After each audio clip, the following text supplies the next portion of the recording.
So for those kind of people, no, I don't think that there's a valid argument to be said that they are willing to sit down and have a rational debate about this, and then we just allow us to agree to disagree in the marketplace of ideas. The best ideas will rise to the top. No, people who are espousing outright eliminationist project or fascist rhetoric and violent rhetoric, that's why we distinguish that there are different kinds of speech, and there are different kinds of intent behind the speech and all that kind of stuff, and what that speech is utilized and how big that person's platform and their ability to proliferate it.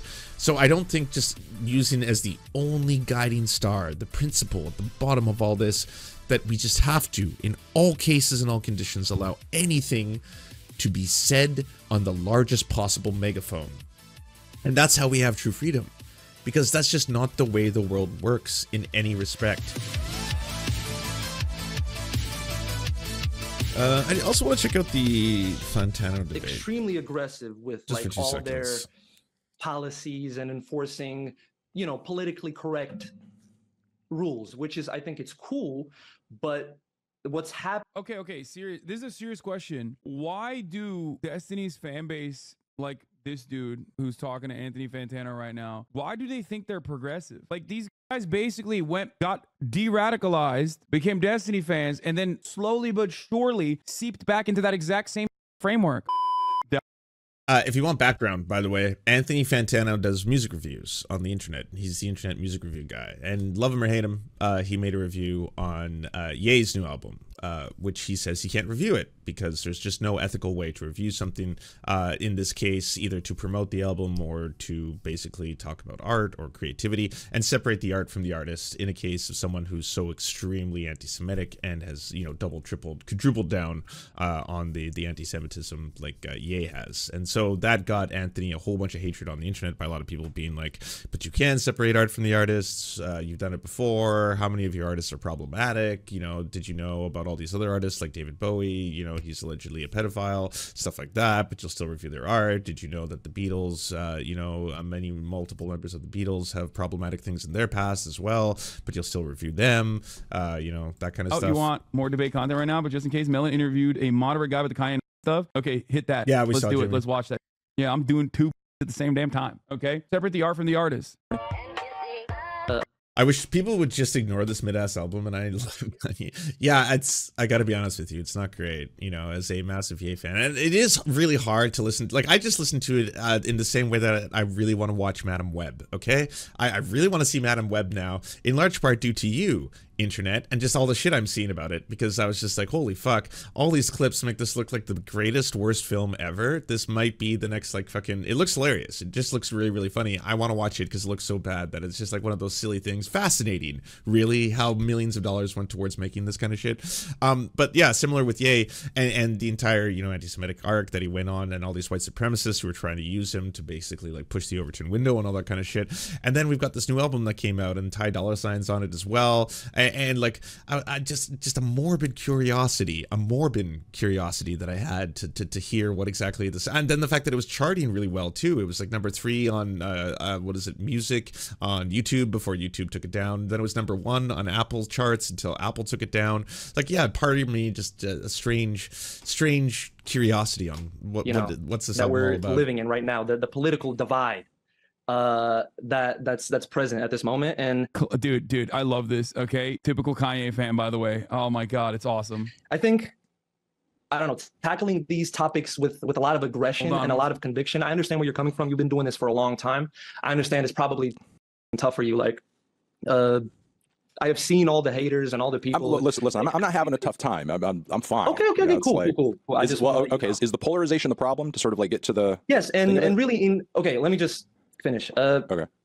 Encouraging and doubling down on that polarization, you know, with aggressive comments, and even I don't know. Let me read a tweet. Oh my god, this dude is already coming in hot with the "you're the one who's being polarizing for saying a Nazi is a Nazi." That's crazy. This person is a Destiny fan? Of course he is. My man. Oh, dude. I mean, of course, dude. That's awesome. Just a tweet you wait. I don't know. I'll just quote it. Like, okay. I don't know what it is. Just tell me what I said generally. I'll tell you. When you make a think piece, but you can't think. Right. Okay. How should I feel about that? How should you? Well, I mean, it's definitely making fun of your video. Yeah. I mean, do you? Okay. That's That's not an argument, though. I know I'm not the cleverest of debate bros, and I haven't fully grounded my axioms on this issue quite properly here yet. But that's an insult, not an argument. Want to know why I would say something like that, or? Okay, sure. I just feel like you made a lot of terrible points throughout the video. I'm having a hard time sort of seeing how you feel polarization is necessarily the issue here, because I mean, you've said and contributed to polarization in your video in your own way. I mean, let me just kind of pull this out of the closet and get a little direct here. I mean, this is kind of a different position you're taking here now that we're sort of on stream than you are in the video. In the video, you say very bluntly, the problem, the greater problem here is that you feel like there is an absolute inability to give. Oh, there's not enough layers of reaction. Yeah, I mean, you should be at some point watching me being reacted to by somebody else. If you want to get the full reacception, you know, I'll give you a full screen for a couple seconds. How's it going, everybody? Yeah, I just gotta fade. Yeah, that's happening. Just allowing you to watch someone watch me, watch someone else, right? Because this is the human centipede of reaction. I think Bo Burnham predicted the whole thing back in the day. Or maybe it wasn't Bo Burnham. Maybe it was someone criticizing Bo Burnham. Maybe it was FD Signifier's video on Bo Burnham. It's hard to tell anymore. I don't even know what's real, you know? I don't know whether I'm watching something or I'm reacting to it or I'm reacting to a reaction of it. It's just like we're all trapped within this endless reaction world now. It's just, that's all it is. I guess that's kind of the human experience, you know? Is like you'll have a conversation with someone else and be like, how was your day? My day was good. Do you want to talk shit? Yeah, let's talk shit about something. All right, let's talk shit about that. And then we do that thing. Well, maybe now you can just visually see it. I don't know what to say anymore. Anyways. Shitty people, any sort of recognition. Is that the problem that we're kind of facing societally right now that I'm contributing to? We don't give shitty people enough recognition? No. That's not what I was trying to, that's not the point I was trying to make. But that's literally the thing that you said is the problem, and those words came out of your mouth. Those words did come out of my mouth, but well, I'll use this as an example. So you watched the video, right? No, I watched the whole video multiple times over and wrote notes and pulled it apart. So you seen the Jordan Peterson section? Yeah, I did see that. And if you want to talk about that too, what did you think about that? What did you think about that? What did I think about the Jordan Peterson section? I thought it was kind of flawed. I think while it's true you do acknowledge that he does have shitty opinions on things like trans people, I think you kind of overestimate his abilities as a psychologist and as a self-help guru, maybe due to a lack of exposure to other people. Wait, how did we get on to fucking J. Pete? What's going on? I thought we were talking about Ye's new album. What does Jordan Peterson have to do with this? Did you see the section on Jordan Peterson? Yeah, that was cool, right? People who do the same, I don't know. But part of the reason that I think you kind of glommed onto that a little unquestionably is that you adhere to one of his most flawed and awful arguments he's made multiple times later in your video, that why should you be able to make prescriptions on how to make the world a better place when you can't even fix your own life? And we could extract that onto figures that you also mentioned in your video, like MLK, for example, who we can acknowledge was a flawed man, did some bad things. Because of that philandering, because of that bad behavior, should he have then shrunk away from trying to fight for civil rights and fight for causes of racial equality? Because, oh, well, I'm a bad person who does bad things and I have a flawed personality, so I can't try to fight for a greater good. Do you see how that's kind of like a flawed point?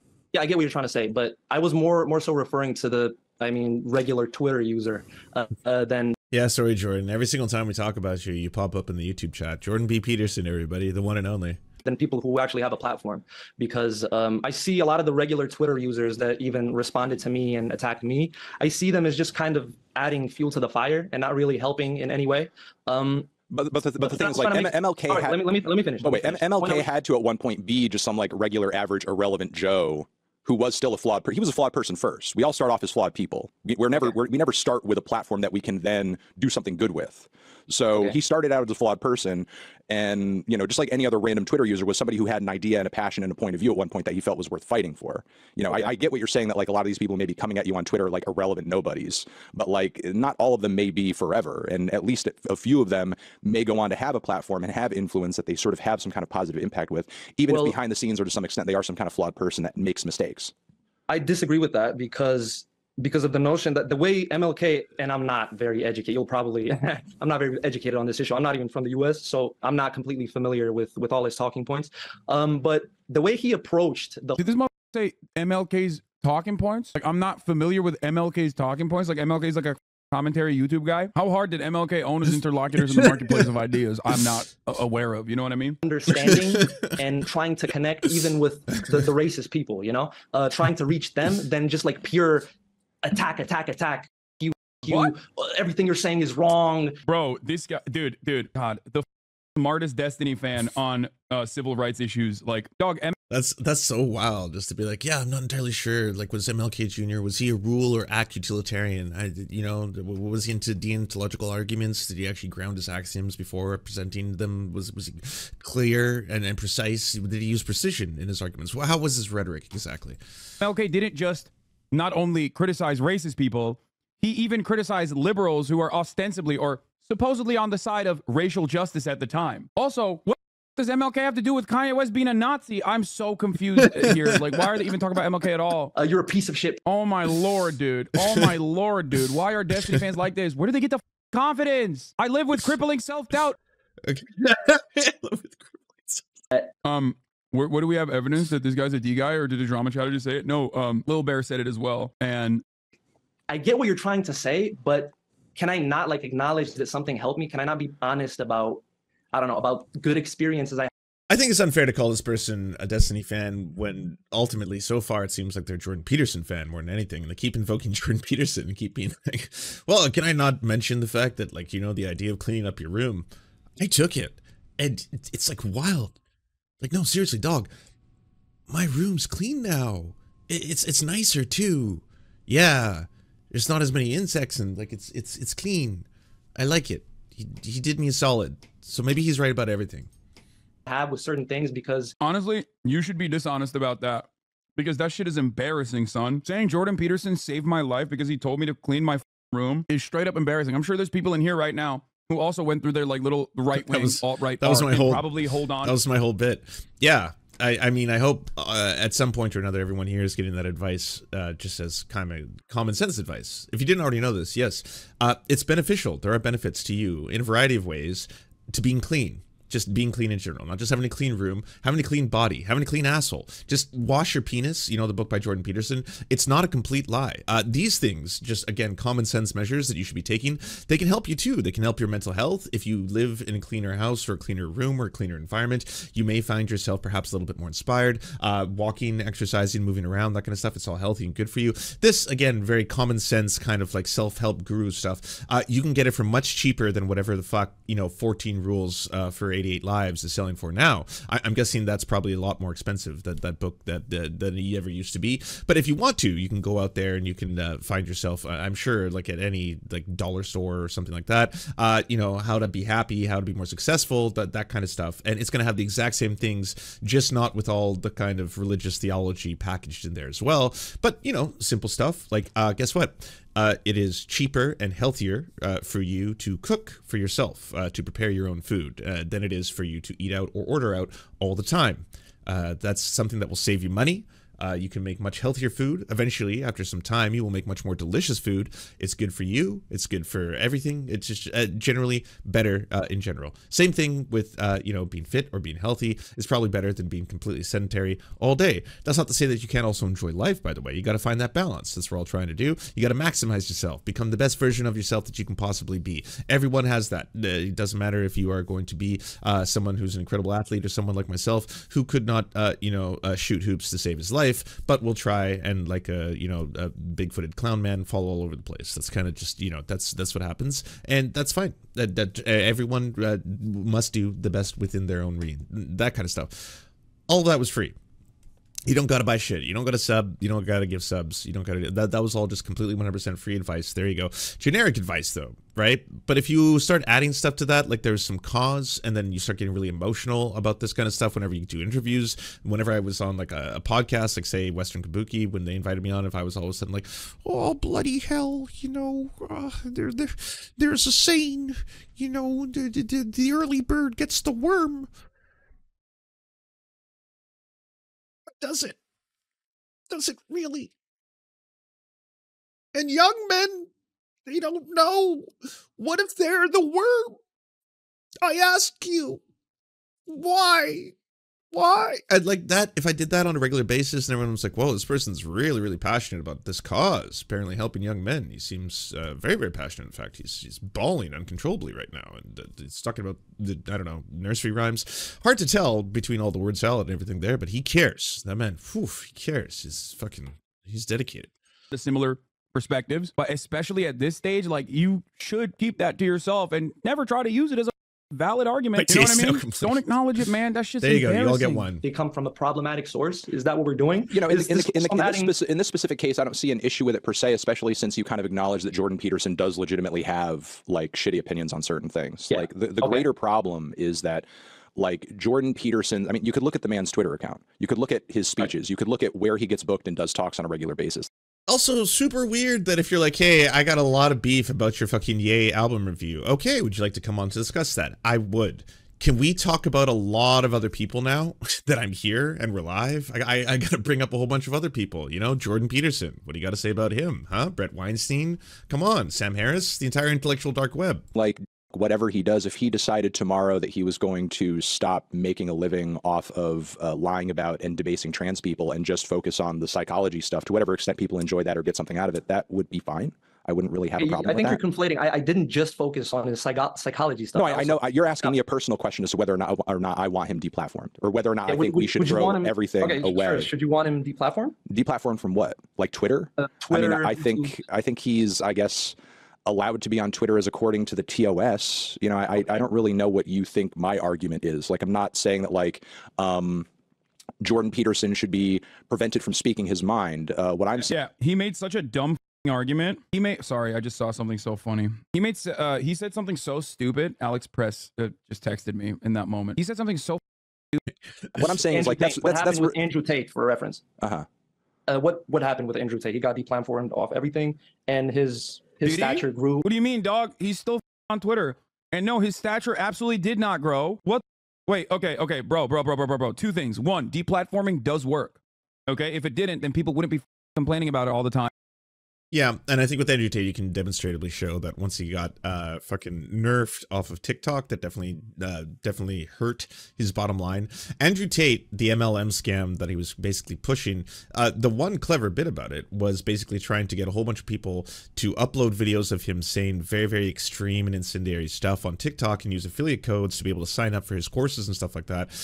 That whole idea, that actually helped him explode rapidly so quickly, because all of a sudden, all of these people, especially younger kids, young boys who are using TikTok and scrolling through, they suddenly see this dude on there who's saying things that you're not allowed to say. This shit's taboo. This is naughty, right? This is like how kids used to say fuck because it was seal in French instead of saying fuck, and then be like, tee-hee, I said the naughty word. Well, hey, here's Andrew Tate, and he's like, did you know that women are partially to blame for their own rapes? And you're like, holy shit, wow, no one talks like this. This is fucking hilarious. And he's talking about how women need to get in the kitchen and cook me sandwiches and should be human trafficked and all that kind of stuff. So boom, a lot more people are watching a lot more of his incendiary content because a lot of people are promoting his videos and stuff as part of his MLM sign up affiliate link scam shit, and that fucking blows up. Once he starts getting, you know, let's say effectively neutered of a whole bunch of corners of the internet where he's not able to proliferate as quickly, yes, that does have a very, very fucking demonstrable effect. You can look towards Alex Jones and a lot of other people. These people can recoup and regrow and fucking expand their networks, though, even if they have their own proprietary ones, if they're allowed to continuously guest star on everyone else's show. So for Alex Jones, there is a huge like effect that suddenly having him taken off most major social media platforms has initially.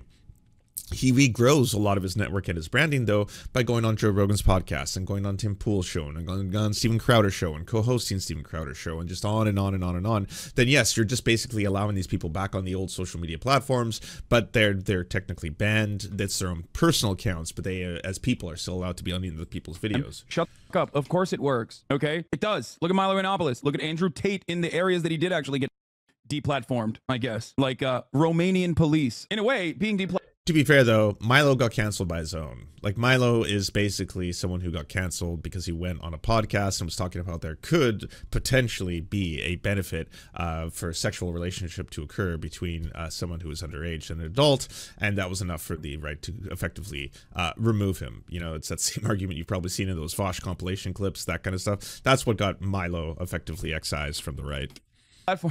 In a way, the Romanian police is doing a deplatforming of Andrew Tate. Alex Jones is another person who's like prominent. Tucker Carlson, he didn't technically get deplatformed, he got fired, but like, yes, you are losing a massive avenue of relevance, okay? So it does work. in that regard. And I think there should be a pretty high standard for who gets deplatformed. Okay, there should be a pretty high standard for that. But having said all of that, the notion that like deplatforming doesn't work is silly. Depending on who you're talking about, many of the people that you're complaining about being deplatformed don't even actually get fully deplatformed.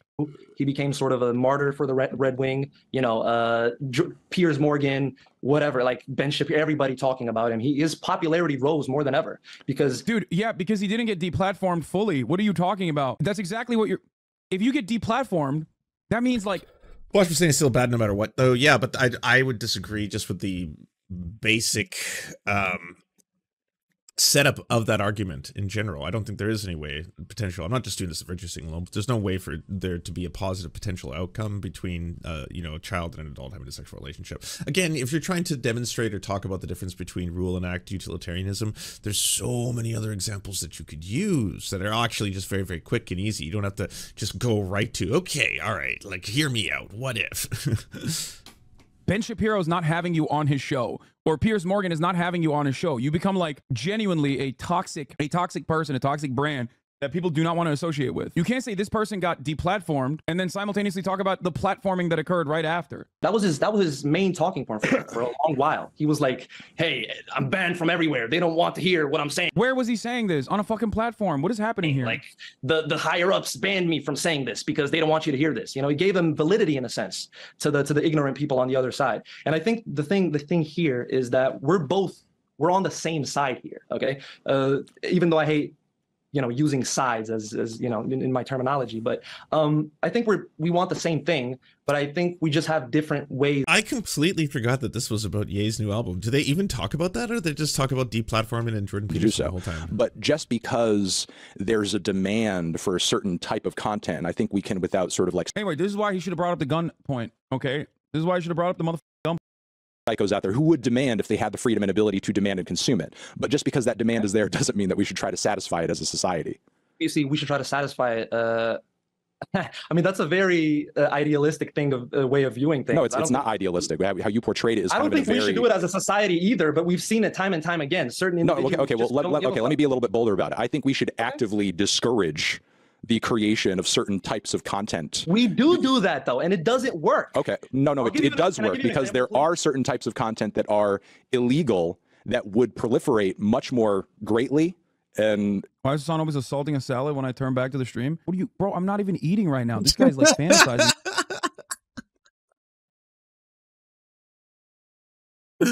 Why is Hassan always assaulting a salad? First off, salad is delicious. Let me just say, if there's one thing you got to fucking assault and put inside your mouth hole, you know, it's got a salad. It's great. Salad's awesome. About me eating. Me and my homies shooting hoops, so Anthony Fantano's here. Accountable. Chill. Without like completely, I don't know, separating the two, like just, I don't even know how to say this, man. It's just like, I don't like the aggression because the sides get more polarized. Oh my God, this is all just fucking vibes. It's all vibes.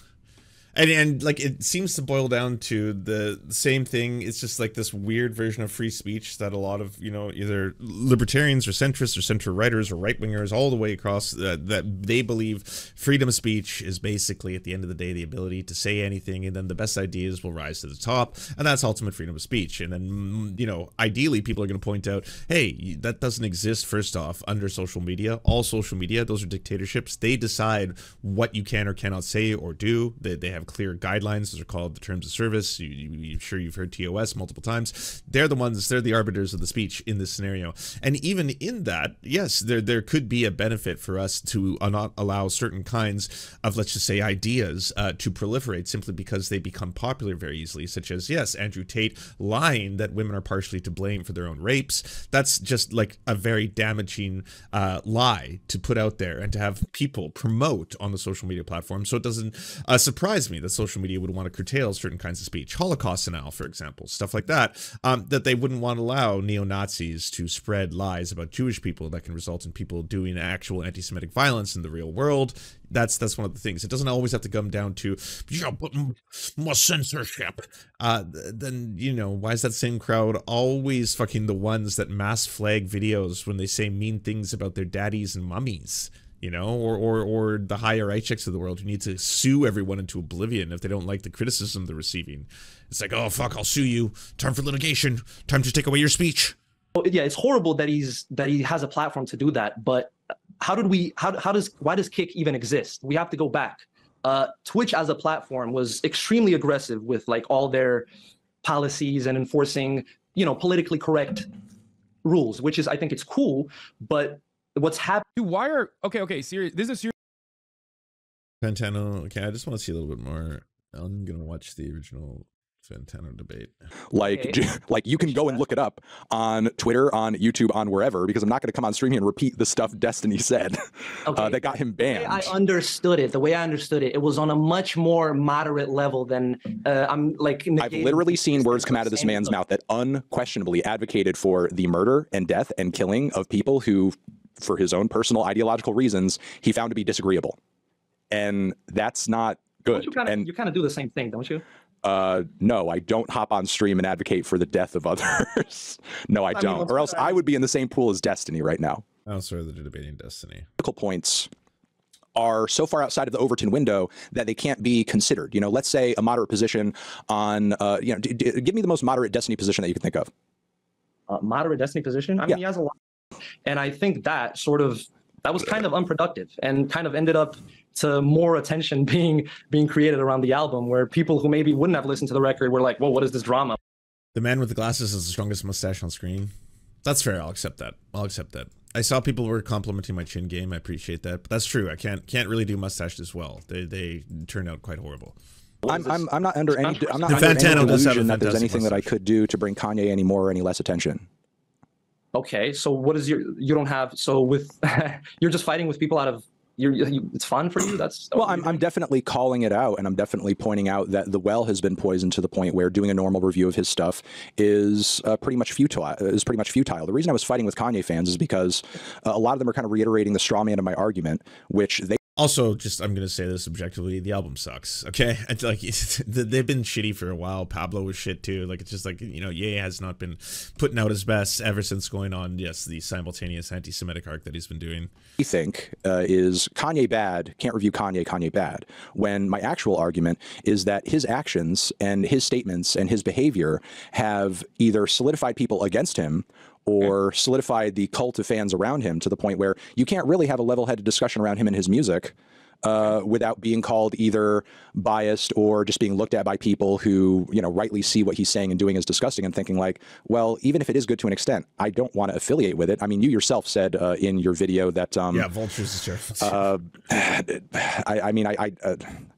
Personally, I mean, look, I think you've come across here, even though we disagree, as, somebody who's at least approachable to an extent. I think it was kind of beneath you in your video.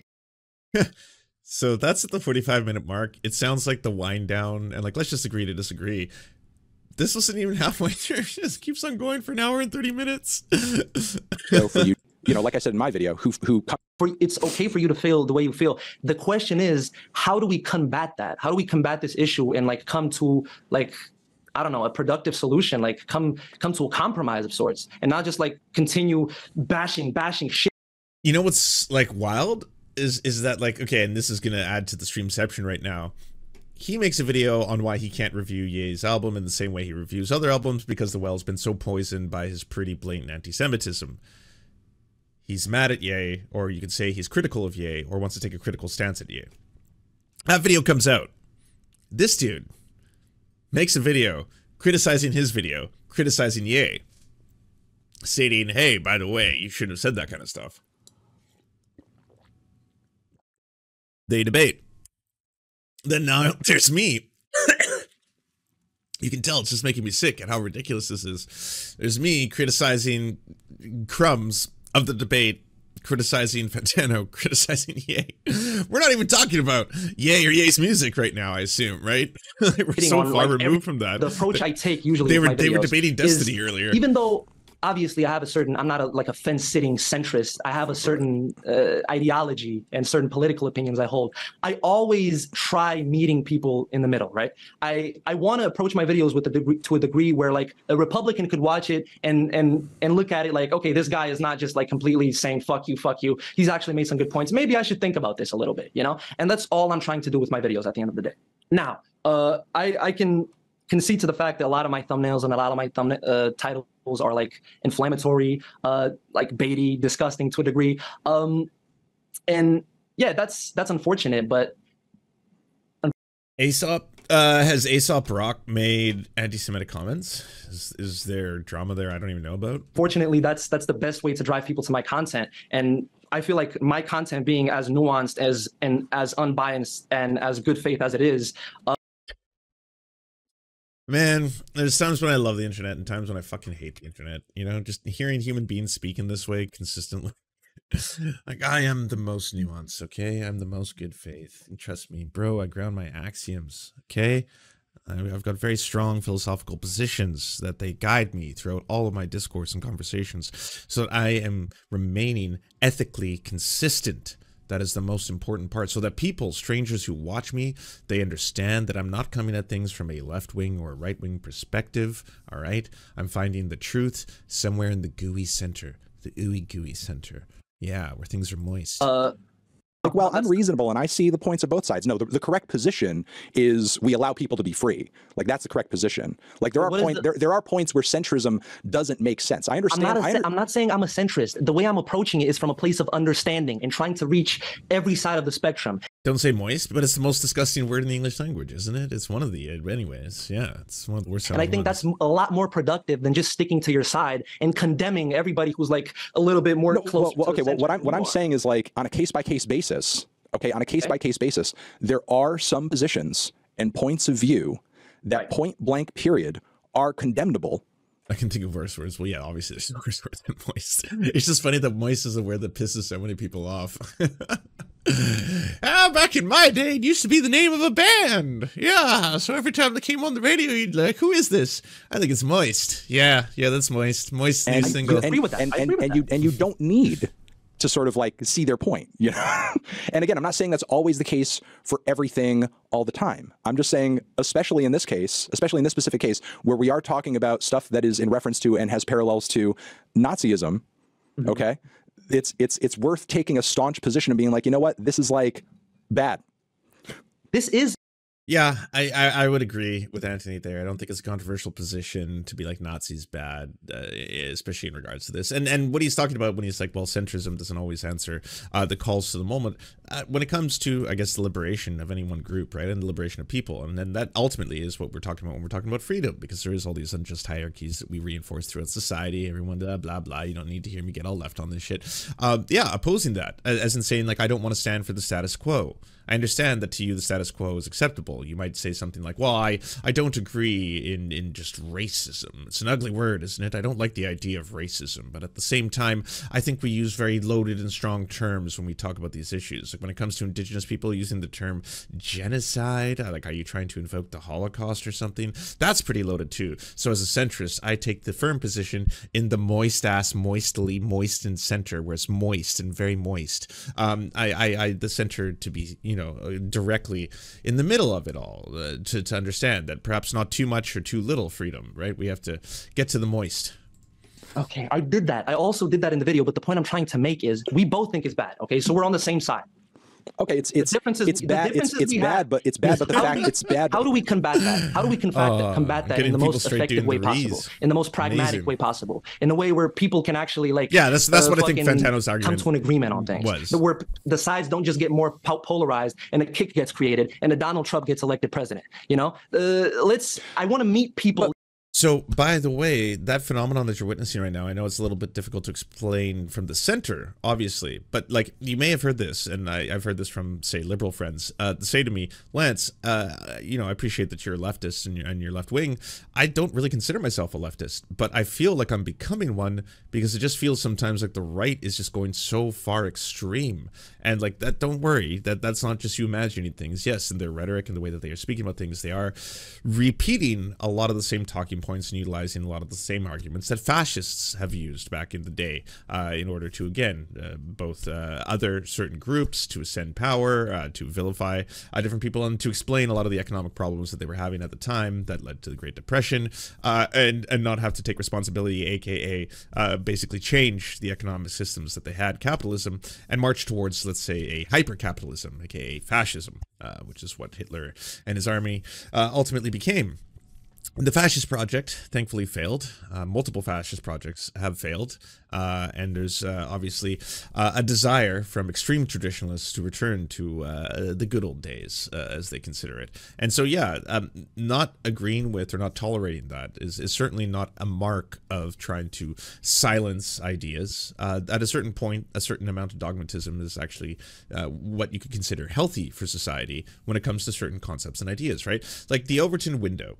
Yes, it moves. And yes, there is obviously a shifting of it, but you'll see that there's an intentional shifting of the Overton window done by a lot of the right. Things like the Great Replacement Conspiracy Theory, an anti-Semitic conspiracy theory that talks about the replacement of white people by other demographics of immigrants in order to have political power, orchestrated by Jewish people. That whole thing, that was considered something that was fringe, far right, Lauren Southern style stuff. The stuff that you'd only hear from fucking, you know, full-on alt-right neo-Nazis, that kind of stuff. Stormfront, Richard Spencer's. Now, Donald Trump is saying it out loud. Now Donald Trump is invoking Mein Kampf. Now Donald Trump is saying things like poisoning the blood of the nation and stuff like that. Again, these are just the words of Hitler. And doing so and acknowledging it, being like, they say that came from Mein Kampf. I've never read Mein Kampf. All right, when I say it, it's different. It's different. I'm built different. That kind of shit. That's fucked up. Because again, he's trying to move the Overton window, as many other people have done, on this issue to make suddenly something that was intolerable suddenly seem palatable. Suddenly, a lot of right-wingers, like, do you know how racist it would have been 5 years ago if a whole bunch of right-wingers were like, I wouldn't fly in a plane if a black pilot was flying it? Now they just say that. And it's not them being racist, they're just talking about DEI. No, that's still extremely fucking racist. Even if you try to justify it and be like, well, I think people should be hired on their merit. Well, funny you would pick a position where you don't even get an interview until you've done a whole bunch of merits. You know, there's a lot, thousands upon thousands of hours of merit that you got to earn before you even get to the point where race might become an issue, you know, where it might be like, well, we do need more black pilots. Yes. Have they been qualified? Have they met all the, oh, they have. All right. Well, then, yes, here comes that DEI you've heard so much about. But here's the thing. Understand them, and then like also, hey, Kanye, I mean, Kanye is also a fucking Nazi. What I say in the video, like, okay, I understand where you're coming from, but also Kanye is a piece of shit Nazi. Here's links. He's affected directly hate crimes on Jewish people. So I feel like I'm being really responsible in that way, where I'm not just like then what is your beef? What is the point of this? Why are you taking so much time out of your day for this cause? Even if this is something where it's like, well, I don't like the fact that he's unwilling to review it at all because censorship. I think that's bad.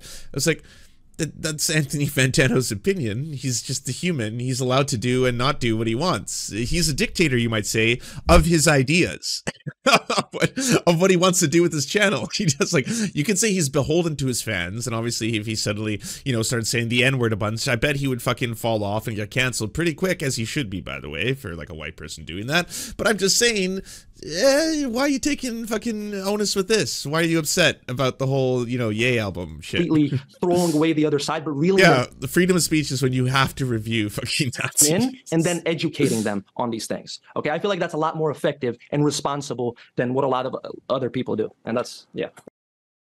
That was the point of his video, was to educate people on this, to say, here's the reason why I think that this album is unlistenable. Now, not just because the album literally is unlistenable. I don't like listening to it. It's not a great album, not as good. Like, it's really some of his worst work, okay? Let's be completely honest. The whole distorted choir chorus stuff with, you know, Ty Dolla $ign on the background and stuff, like, it's not great. Not his best work, especially for someone who's done so many incredible albums as Ye obviously has. But also, it's just poisoned the well in the sense that I can't speak about this, in that like he is just an out and proud neo-Nazi right now. It kind of the shit that he's spouting anyway. You might say that he's not personally, he hangs out with them. He hangs out with like Fuentes, a neo-Nazi. And so like, yeah, he says a lot of anti-Semitic shit. He says a lot of racist shit. We can just basically say that this album is kind of unreviewable, right? And use that as the statement itself. I mean, I agree that you are kind of giving some of the people watching that video context, but simultaneously you sort of take almost like a nihilistic or, you know, careless kind of perspective on, well, there's no point in quote unquote doing anything about it, because it's not like your 12 or 15 or whatever amount of streams that you might give to a Kanye record. It's not like that means anything. And ultimately, if you're not a perfect person, then, you know, as Jordan Peterson says, you shouldn't be trying to put forward effort to fix the world anyway, because you can't fix or, you know, sort of like, you know, improve your own shit. Well, okay. What I was trying to say with that is people who endorse. Yeah, they keep talking about this for so long. Look, you're a person when you actually leave that. Well, yeah, because the past 10 years haven't worked. Because the past 10 years haven't worked. I don't know. Oh, I don't. Has any of it worked? You tell me. I mean, I guess the position that I was doing before, and not that I feel like I'm entitled to people agreeing with me over whatever opinion I put out. The past thing didn't necessarily swing people to my opinion, so it's not like me just being more, you know, I suppose. Listen, we don't need to hate each other. We can still come together and talk about things. After this, I'm not going to be like, fuck Fantano. I'm going to be, hey, we had this conversation. We disagreed on some things. Listen to it, hear it out. Maybe you learn something new. So just so everyone understands, so for some individuals, not all of them, by the way, there are some individuals who are trying to, I guess, approach the LGBTQ plus issue or stuff like that with some nuance, the word that everyone loves so much, and actually give it some time and respect and maybe learn about these issues. And you know, they're actually going to spend time out of their day to be like, okay, I may have been wrong about something, correct themselves. Good faith. You've heard of this, right? That stuff. There's other people when it comes to LGBTQ plus issues who want LGBTQ plus people not to exist.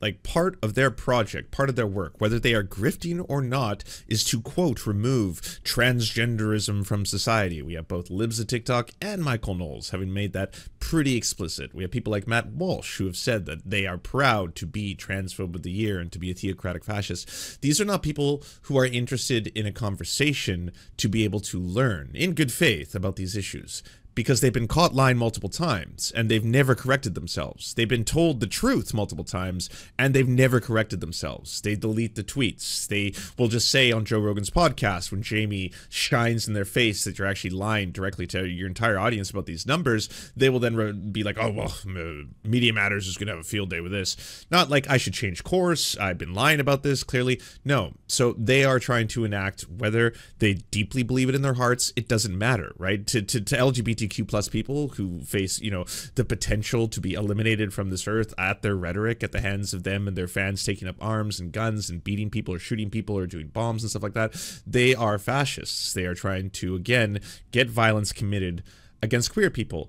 So for those kind of people, no, I don't think that there's a valid argument to be said that they are willing to sit down and have a rational debate about this, and then we just allow us to agree to disagree in the marketplace of ideas. The best ideas will rise to the top. No, people who are espousing outright eliminationist project or fascist rhetoric and violent rhetoric, that's why we distinguish that there are different kinds of speech and there are different kinds of intent behind the speech and all that kind of stuff, and what that speech is utilized and how big that person's platform and their ability to proliferate it. So I don't think just using as the only guiding star, the principle at the bottom of all this, that we just have to, in all cases and all conditions, allow anything to be said on the largest possible megaphone. And that's how we have true freedom. Because that's just not the way the world works in any respect. You know, there's a reason Angela Davis has that fantastic speech where she's talking about freedom of speech. And she's like, but freedom for who? Whose speech is going to be the most free? By people fighting for that right and that right alone, that everyone should have a right to speak. So for the neo-Nazi who says that I don't want black people to exist and I want to lynch black people, to stand side by side with the black person who says I want to live, is that freedom of speech? Is that a fair debate? Is that a marketplace of ideas moment where both individuals are just given the opportunity, and the best ideas, hopefully there's no other societal conditions going on around them at any given time, hopefully will rise to the top and everyone will be like, oh, okay, well, I side with the black person in this case because they made the more compelling speech. They should be allowed to live. Freedom of speech worked. After all, this is the system that we have set up here, right? And it's like, or are bad people, fascists, Nazis, white supremacists, are they always going to try to take advantage of that system? Are they always going to try and squeeze themselves in there? Are they always going to be dishonest and utilize any opportunity they have to be able to take that speech and take that platform and take this moment to suddenly make some of their horrifying ideas that we have destroyed in the past, by the way, seem palatable again? This idea that, hey, are you having a lot of economic woes right now, a lot of economic trouble? That might not be what you think it is. Did you know that it could be the globalists or the elites? Hey, hold on. No. I'm not trying to be anti-Semitic right now. This is not a conspiracy theory. I'm just trying to say there might be more to this. We should have a conversation about this. We should have a debate about this. We're just trying to debate these ideas again in the marketplace. It's going to be something that, like, the best ones will rise to the top. They always do, don't they? So shouldn't I have a fair opportunity to have a large megaphone and go on Joe Rogan's podcast in front of 11 million people and talk about this kind of stuff and how the vaccine turns your brain into goo? Come on. The best ideas will rise. Always. Leets, that too. Thank you so much for watching, everybody. Can you please hit the like and subscribe button and maybe leave a comment? It really does help the videos out. But first, the people who produce everything you see before you and make this entire channel possible: Amazing Fletch, Anna Loves Riley, Ariane McCarthy, Cheryl Alvarez, Doug Caddy, Everything Important, Hagbard Celine, Multimondi, Omni, Peanut Butter Blondie, Political Puppy, Quiet 185, Rachel K, Riley and Anna, Roller Dragon, Ruby K, Cernicus, Spinach Monster, Stellar Vision, Sebastian Demel, Trevbot.exe, Words Greenwood, and Travis McClinton. And also, thank you to every other person who helps fund this show. Their names are on the screen right now. It would not be possible without every single one of them. We cannot thank you enough. And if you want to join the Patreon, please come to patreon.com/theserfs and help us exist.